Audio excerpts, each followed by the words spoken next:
Hello everyone, my name is Yara and today I'm going to be doing the mid-year book freakout tag. This is a very beloved booktube tag. I think everybody does it like every year.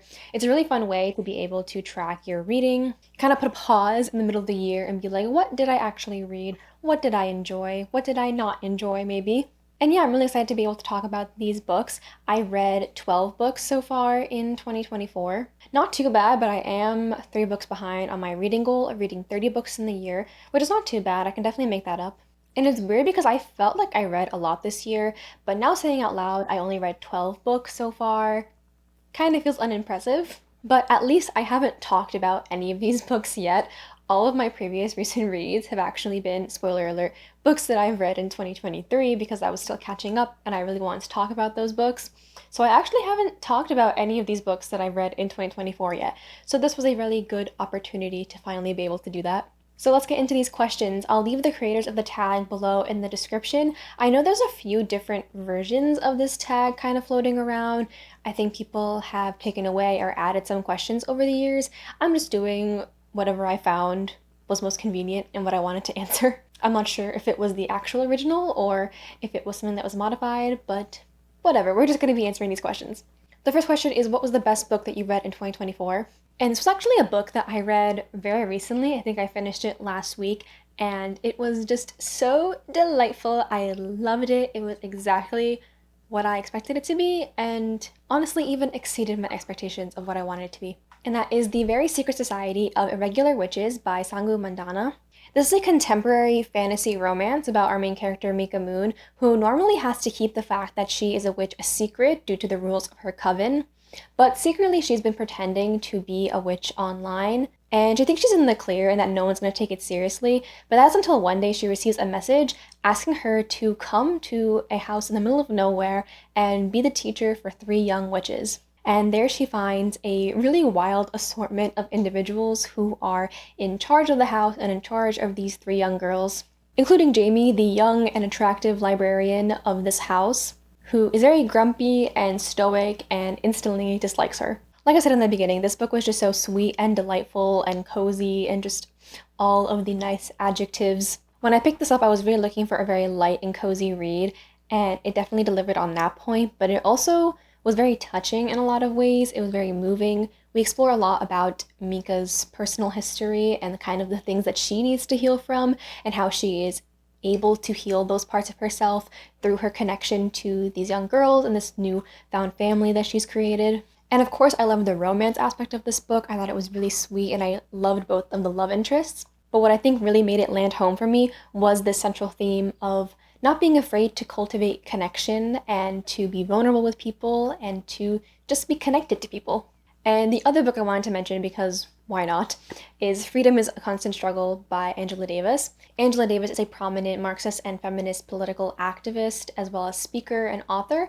And this book is basically a collection of essays and speeches that she has given over the years, specifically within the context of connecting the prison and military industrial system and examining that and how it relates to other liberation movements across the world, specifically Palestine. This book is really short, but it's really good at introducing a lot of important concepts in feminist and political theory. The main overarching one definitely being intersectionality in all aspects. So if you were at all in social justice spaces, it's not necessarily surprising to hear the idea that all oppressions are connected, but this book is really great at highlighting specific examples throughout history and really outlining exactly how they are connected beyond just making that statement. Seeing how systems in one country are directly modeled and copied in other countries to oppress a different group of people. How our tax dollars fund genocide. And despite this book being published in 2017, the themes regarding policing in particular are increasingly relevant, especially with the 2020 Black Lives Matter protests and most recently, the police and military involvement with the Gaza encampments. It's just a really important read, and I encourage everyone who is interested in this subject matter to seek it out. Question number 2 is the best sequel that you've read in 2024. So by default, I have to choose this book because it is the only sequel that I've read this year, and that was The Sea of Monsters by Riordan. This is the second book in the original Percy Jackson and the Olympian series. Before I even get into that though, I'm just very surprised this is the only sequel that I read this year. I used to be such a series girl.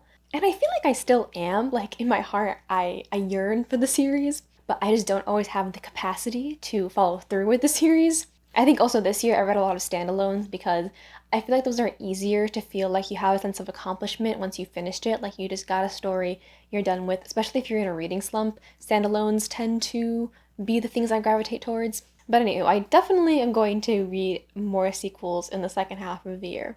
But anyway, back to Sea of Monsters. This is my sixth time reading this series. The last time I read it, I made a whole video about it. It's actually one of my favorite videos that I've made, so definitely check it out if you're interested. But this time around, I'm rereading this series with a bunch of my friends who haven't read the series in a long time, so that's been kind of fun to discuss and get their thoughts about it. While I'm here, I guess I'll take the moment to discuss the fact that I feel like everyone always ranks Sea of Monsters as the worst book in the original series. I guess because it's the shortest and it's kind of a transitional novel, but I personally think it's better than The Lightning Thief. I'm kind of tired of the Lightning Thief story, maybe just because it's been played out a lot, and I just want to see more of the characters because I feel like in this book we get a lot of character development. One with Percy because of his relationship to Tyson, and also Annabeth through her relationship to Tyson. Tyson is a really vital character in helping get new sides to these other characters and get more depth to them. I think it lays a lot of important groundwork for later in the series and sets up a lot of ideas and themes about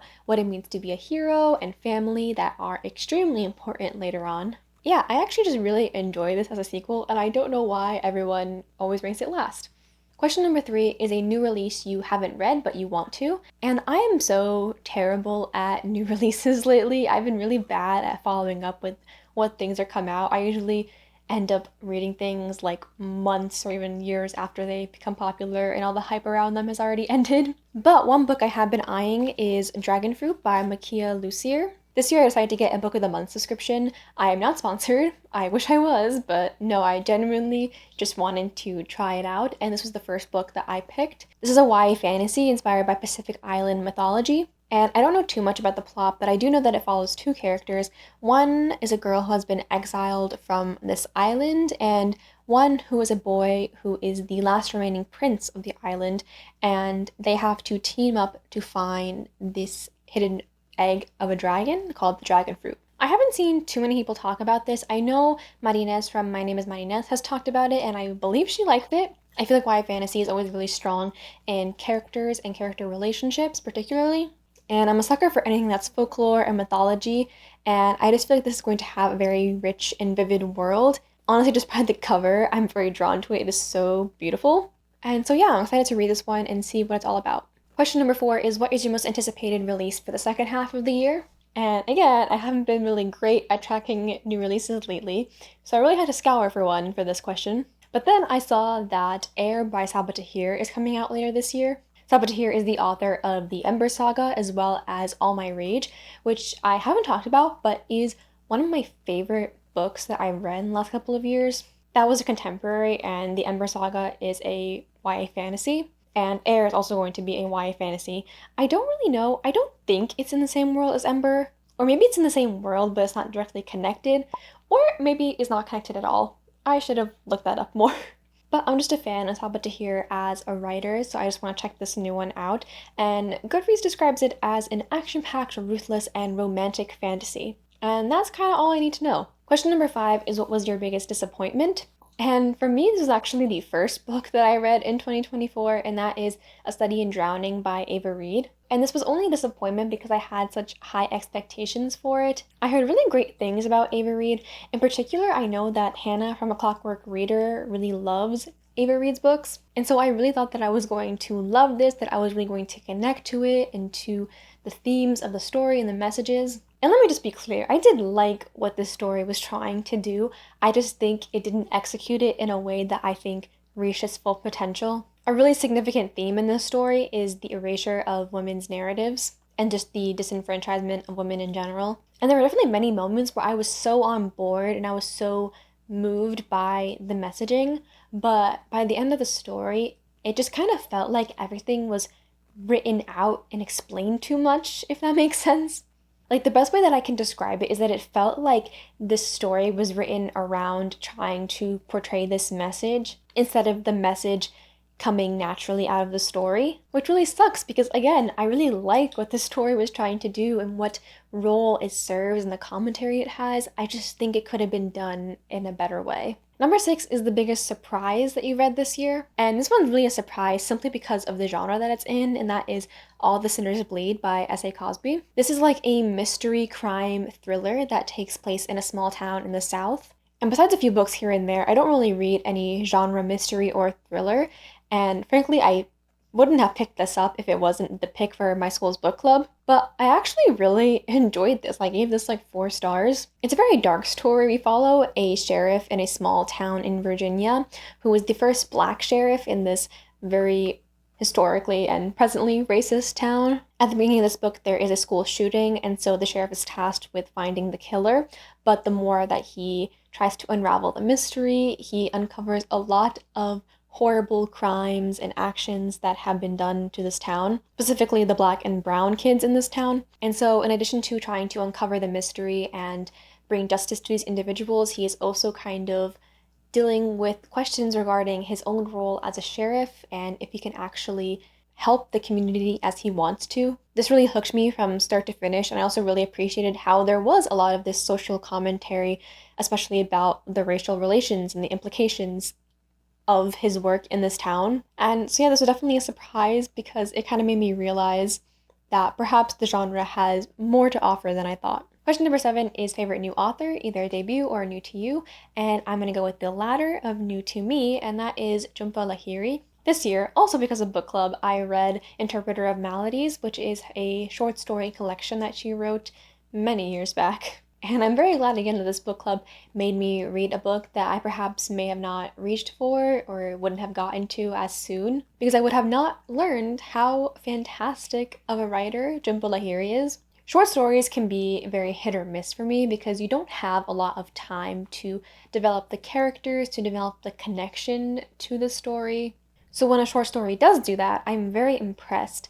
I just found Jhumpa Lahiri's writing style very beautiful. She is able to write about very mundane things. A lot of the stories in this collection are about very mundane things, just the everyday lives of people, and it focuses mainly on the Indian immigrant experience. But she's able to write about these very simple and everyday things in a very profound way, both in the themes and messages that she takes away from the stories, and also just in the description, how she talks about things. And that contributes to how she is able to connect you as a reader. She's just so intentional in her word choice that she's just able to evoke some emotions in you. So now I really want to read one of her long form stories. I believe her most famous one is called The Namesake, and hopefully my observations are true for that as well. Question number 8 is newest fictional crush, and for that I'm going to repeat the option and say Jamie from The Very Secret Society of Irregular Witches. This book is marketed as a grumpy ex-sunshine romance, and I think it really worked for me because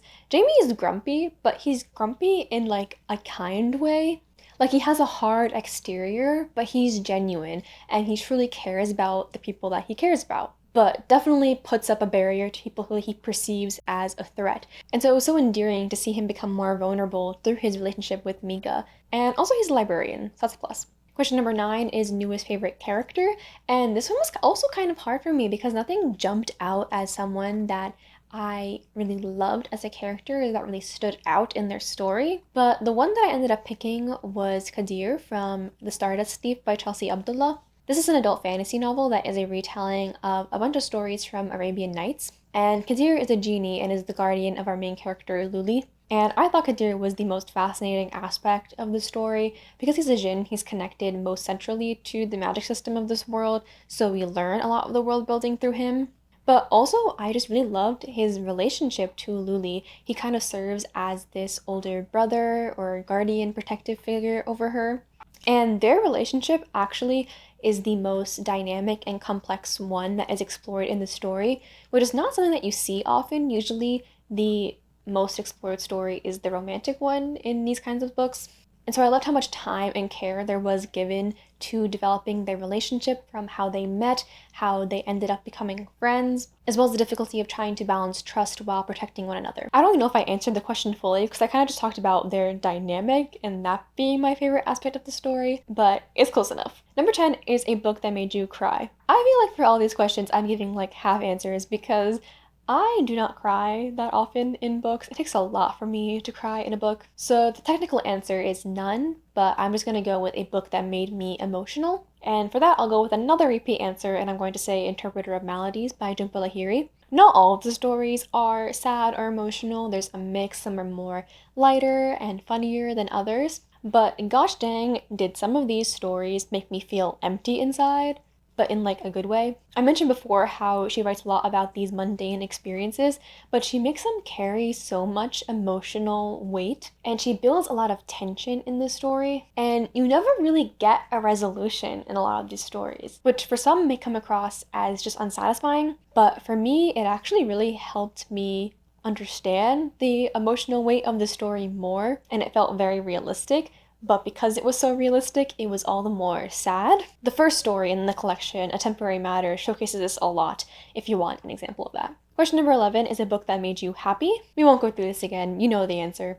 The Very Secret Society of Irregular Witches. It's delightful, what can I say? Number 12 is what is the most beautiful book that you've bought or acquired this year? So I do have an answer to this, but I can't say the title because this title is under the St. Martin's Press imprint. If you didn't know, there is currently an active boycott against St. Martin's Press and Wednesday Books. I will leave information in the description regarding what this boycott is about, as well as what you can do if you want to support the boycott. But in support of the boycott, I will not be promoting any titles from that imprint, but it is a title that my friend got me for my birthday. It is a very beautiful edition of the book, and I'm very happy that it's in my collection, and I wish I could show it to you. Question number 13 is what books do you need to read by the end of the year? And this is a crazy question because like so many books I need to read by the end of the year, but I'll just say one that I'll definitely be so mad at myself if I don't read it this year, and that is Bunny by Mona Awad. My friend lent this to me to read like at least a year ago now.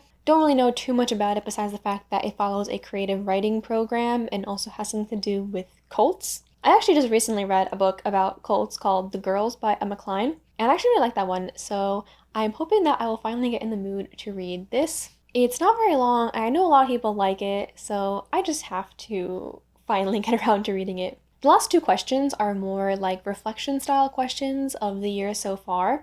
So question number 14 is what genre have you read the most from this year? And this result was actually very surprising to me. It ended up being fantasy, which normally would not surprise me, but this year I felt like my reading was so different from previous years. I guess I'm answering the next question as well. The next question is, do you feel that your reading tastes have changed or shifted at all this year? I talked a lot about books that I read because of book club, and because of that I read some books that are more literary fiction and just genres that I don't necessarily gravitate towards too much. And I feel like I read a lot more of those stories in this small of a time frame than I have at any other point in my life, so I perceived my reading taste to have changed, but I guess at the end of the day, I still read mostly fantasy. I do feel like within fantasy, though, that my tastes have shifted a little bit. I'm definitely reading a lot of different kinds of fantasies, like fantasy romance, or just more contemporary fantasy. So I guess we'll see if that pattern continues for the rest of the year. So those are all the questions for the mid-year book freakout tag.